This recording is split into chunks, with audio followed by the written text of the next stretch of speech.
All right, Lad-Lane Leopards, our first round winner between Bad Case of Stripes and The Secret Shortcut is The Secret Shortcut. This was one of our closest matchups in round one. The Secret Shortcut barely edged out and won over the Bad Case of Stripes 151 votes to 143 votes. So very close. Keep on voting. You guys are doing a great job. Enjoy. And our first round winner between Busy Ms. Lizzie and Lost and Found is the Lost and Found, which means our Elite 8 second round matchup is between the Secret Shortcut and the Lost and Found. Lost and Found by Mark Teague. Wendell and Floyd were in trouble. That morning, a giant squid had trapped them in the boys' restroom for almost an hour, causing them to miss a math test. Their teacher, Miss Gernsplat, had been furious. "We have no luck," said Floyd. Just then, Mona Tudburn entered the office. Mona was the new girl in their class. "I'm trying to find the Lost and Found," she said. "I've lost my lucky hat." Wendell and Floyd glanced at each other. "That's strange," said Wendell. "We were just talking about luck." "We don't have any," Floyd said. "Neither do I," said Mona. "At least, not without my hat." Wendell pointed to a bin marked Lost and Found. "I wish I had a lucky hat." "So do I," Floyd agreed. "Then maybe we wouldn't get into these crazy situations." Mona leaped farther and farther into the bin. Soon only her feet were visible. A moment later, she was gone. The boys walked over to have a closer look. "Where did she go?" asked Wendell. "I don't know," Floyd said. "She must be lost." "Don't be silly," Wendell told him. "How can you get lost in the Lost and Found?" Floyd looked at the principal's store and thought about the trouble they would be in if they weren't there when they were called. "I guess we should go in after her," he sighed. They climbed into the bin and instantly plunged into a deep well of lost toys and clothing. "Look, Floyd, we found Mona." "I think I found you," Mona said. "Maybe we should get back now," Floyd suggested. Mona noticed a sign pointing to a narrow passageway. "Hat room," it read. "I bet my hat's in there." "It couldn't hurt to look," said Wendell. "Wait," warned Floyd. "What if we get lost?" But Wendell and Mona laughed. "You can't get lost in the Lost and Found." The passageway led to a cave where a deep lake gurgled and steamed. "I wonder if the principal knows this is in here," said Floyd. Wendell examined a suit of armor. "Some of the stuff has been lost a long time." "I still don't see my hat," grumbled Mona.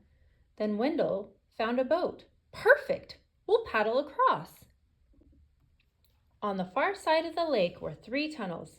"Which way do we go now?" asked Floyd. "We could flip a coin," Wendell suggested. Mona frowned. "That only works if there are 2 choices. We have 3. The boys thought about that for a while. Finally, Wendell threw up his hands. "Let's try the middle one." The tunnel became a winding hallway full of doors. They opened each one without finding a single hat. "I knew we would get lost," Floyd muttered. "You can't get lost in the Lost and Found," Mona and Wendell told him. But they no longer sounded so sure. They came to one last door. Mona turned the knob and pulled. "The hat room!" cried the boys. But Mona shook her head in dismay. "There's too many. I'll never find my hat in here." They decided to look anyway. "Is it this one?" asked Wendell. It wasn't. "How about this one?" Floyd held up a huge pink hat with purple flowers and a canary. "Of course not," said Mona. The boys began trying on hats themselves.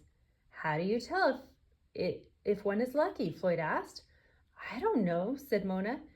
"It'll just sort of feel lucky." Wendell tried on burgundy fez with a small gold tassel. "This one feels lucky."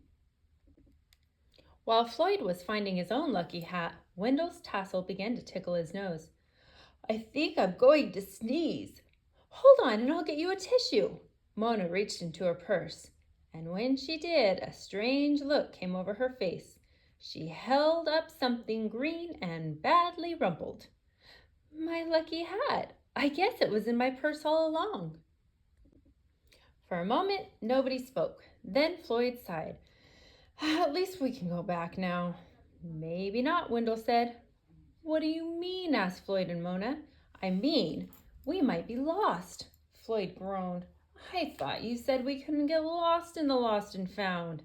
It's been an unusual day, said Wendell. To be honest, I don't even remember which door we came through. The children looked around. There were doorways in all directions. None of them could remember which one was theirs. Suddenly, Mona laughed. What are we worried about? We've all got our lucky hats, right? She closed her eyes and turned slowly around. When she opened them again, she pointed straight ahead. I say we go that way. After a long journey, the children's heads popped out of the lost and found bin, just in time to hear the principal call, Wendell and Floyd, come in here, please. It was late that afternoon before the boys left school. They found their new friend Mona waiting for them. How was it? She asked. Not bad, said Floyd. The principal had merely lectured them about telling the truth. Of course, Miss Gernsplat had made them stay and finish their math tests, but it could have been worse. I think our luck is changing, said Wendell. Mona nodded. Me too. Since it was late, they decided to take a shortcut. I hope we don't get lost, said Floyd. But he wasn't really worried. Neither were Mona and Wendell. They paused for a moment to put on their hats, and then they all started home, feeling lucky together. The Secret Shortcut by Mark Teague. On Monday, Wendell and Floyd were late for school. They had nearly been captured by space creatures, they told their teacher. Ridiculous, said Mrs. Gernsplat, and she warned them not to let it happen again. But Tuesday was no better. Pirates were loose in the neighborhood. It was sheer bad luck, Wendell and Floyd explained when they showed up late for school. Preposterous, said Miss Gernsplat. And on Wednesday, even though Wendell and Floyd left early, a plague of frogs made them late once again. Absurd, cried their teacher. I'm warning you. Be here on time tomorrow or else, and no more crazy excuses.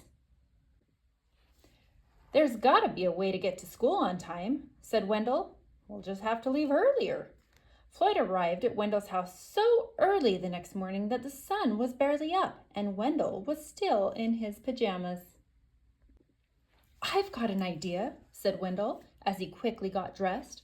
We'll follow my secret shortcut and get to school even sooner. Shortcut? Asked Floyd. I didn't know there were any good shortcuts to school. This is the secretest shortcut of all, said Wendell. In fact, I invented it myself. He led Floyd up the alley, by the Ulick's backyard, then down a culvert, over a fence, and through a dense thicket of blackberry vines.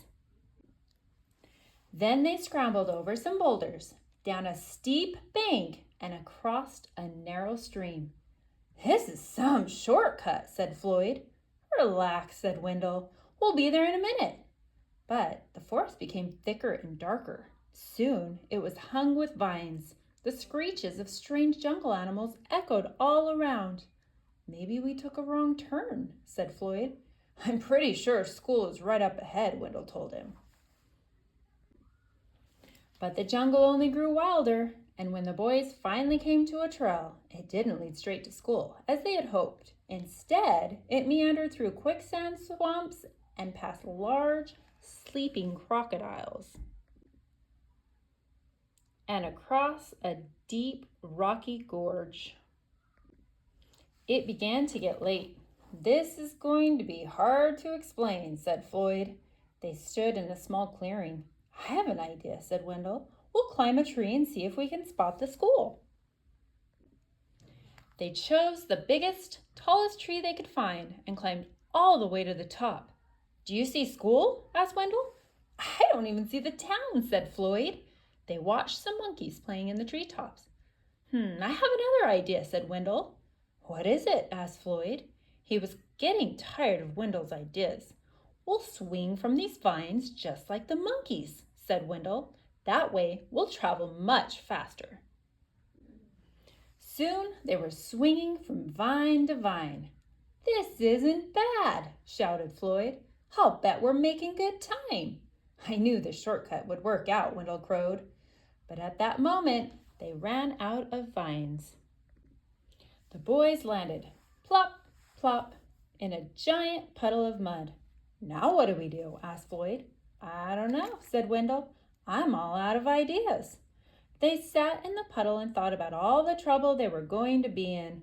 Miss Gernsplat will never believe this story, said Wendell. It is sort of crazy, said Floyd. Just then, from far away, they heard a school bell ring. Did you hear that? Cried Wendell. That was the first bell. We can still make it if we run. They ran until the jungle gave way to the forest, and the forest became the woods, and then they scurried through the Mortleys' backyard and up the hill to school. They flew through the door of Miss Gernsplat's room and landed squishily in their seats just as the late bell rang. Well, you made it, said their teacher, and just in time. But how on earth did you get so muddy just walking to school? Floyd looked at Wendell. Wendell looked at Floyd. On second thought, said Miss Gernsplat, maybe you'd better not say. During recess, Wendell and Floyd sat in the sun to give the mud a chance to dry. At least we finally got to school on time, said Wendell. That's the main thing, Floyd agreed. And in fact, it was quite a while before they were late to school again. Even so, they never did find a really good shortcut. Now I know you enjoyed both books because both were first round winners and advanced to the Elite Eight. So don't forget to vote and let's see who advances to the Final Four.